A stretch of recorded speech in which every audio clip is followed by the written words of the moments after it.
Hello everyone, welcome to Acumen classes. और इस video में हम pillars of income tax laws और इम्पोर्टेंट टर्मिनोलॉजीज जो एसोसिएटेड है इनकम टैक्स लॉज के साथ हम उन्हें स्टडी करेंगे। ठीक है, तो उससे पहले हम थोड़े से बेसिक्स जान लेते हैं इनकम टैक्स एक्ट के, जो आपके बुक्स में दिए जाते हैं। कई बार कंफ्यूजिंग होते हैं बच्चों को समझने के लिए, इसीलिए मैं ये पार्ट को इंक्लूड किया है वीडियो में।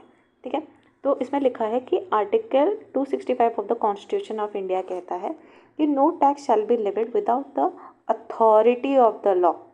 ठीक है, मतलब जिस इंसान को, जिस ऑर्गेनाइजेशन को अथॉरिटी दी जाएगी कि वो टैक्स लेवी कर सके, वही इंसान टैक्स ले सकता है। जो हफ्ता वसूली करते हैं, ठीक है, तो वो टैक्स नहीं होता है क्योंकि उनके पास अथॉरिटी है नहीं। जैसे एक स्टूडेंट को कॉलेज से सस्पेंड करने की या रस्टिकेट करने की जो अथॉरिटी होती है वो वीसी के पास होती है या तो हेड ऑफ डिपार्टमेंट के पास होती है।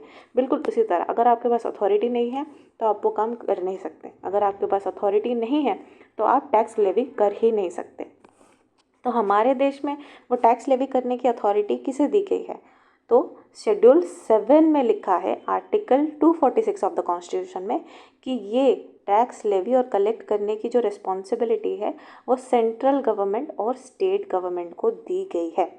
ठीक है, आपको ये आर्टिकल्स याद रखने की इतनी ज़रूरत नहीं है, बट जस्ट एक कॉमन आइडिया रखें कि होता क्या है।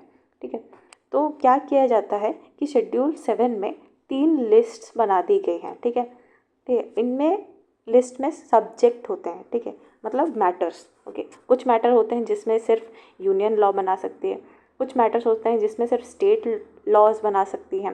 ठीक है, और कुछ होते हैं जिसमें दोनों स्टेट और यूनियन लॉज बना सकती है।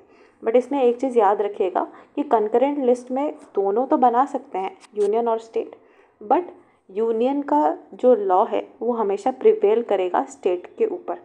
ठीक है, बाकी एंट्री 82 और एंट्री 46 कहता है कि taxes on income other than agriculture income, मतलब एग्रीकल्चर इनकम को छोड़ के बाकी सारे इनकम्स के ऊपर टैक्स लगाना। और एंट्री 46 कहता है कि एग्रीकल्चर इनकम पर टैक्स लगाना।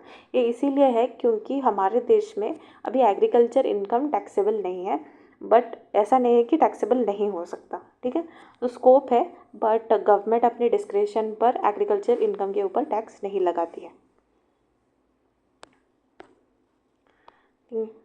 और pillars and components of the income tax laws. ठीक है, पहला पिलर है इनकम टैक्स एक्ट। जो एक्ट लाया गया था लॉ कमीशन के रिकमेंडेशन पे, मैंने आपको फर्स्ट वीडियो में बताया था। ठीक है, वो है एक पिलर ऑफ, तो जो भी इंफॉर्मेशन इनकम टैक्स एक्ट 1961 में दी गई है वो आपका एक पिलर या फिर सोर्स ऑफ इनकम टैक्स या फिर कंपोनेंट ऑफ इनकम टैक्स कहलाता है। चाहे आपको एग्जाम में पिलर्स पूछे, कंपोनेंट्स पूछे, तो यही 5 चीज़ें ही होंगी। ठीक है, और सेकंड है इनकम टैक्स रूल्स 1962। तो कुछ रूल्स आए होंगे कि कैसे टैक्स फाइल करना है, क्या क्या प्रोविजंस है, वो सारी चीज़ें भी आपकी एक कंपोनेंट हो जाती हैं। फिर एनुअल फाइनेंस टैक्स, हर साल जब बजट आता है तो एक एनुअल फाइनेंस एक्ट भी आता है। ठीक है, तो उसमें सारे टैक्स रेट्स में जो चेंजेस हुए हैं या फिर स्लैब्स में चेंजेस हुए हैं वो सारे चीज़ें लिखी हुई आती हैं, तो वो भी आपका एक कंपोनेंट है। फिर circulars and clarification by CBDT.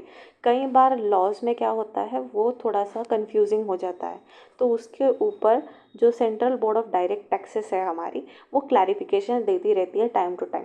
ठीक है, तो वो सर्कुलर्स और क्लैरिफिकेशंस जो सीबीडीटी इशू करती है तो वो भी आपका एक कंपोनेंट या फिर एक पिलर हो जाता है। ठीक है, और लास्ट चीज़ है legal decisions of any court. बहुत बार लोगों के ऊपर अलग अलग चार्जेस लग जाते हैं इनकम टैक्स एक्ट की वायोलेशन में, तो कई बार लोगों को लगता है कि मैंने तो कोई वायोलेशन किया नहीं, फिर वो डिसीजन कोर्ट में पेंडिंग होता है। फिर जो भी कोर्ट्स डिसाइड करती हैं, चाहे वो कंपनी लॉ ट्रिब्यूनल हो या फिर हाई कोर्ट, सुप्रीम कोर्ट हो, तो वो डिसीजंस भी आपके पिलर या component of income tax law हो जाते हैं। ठीक है।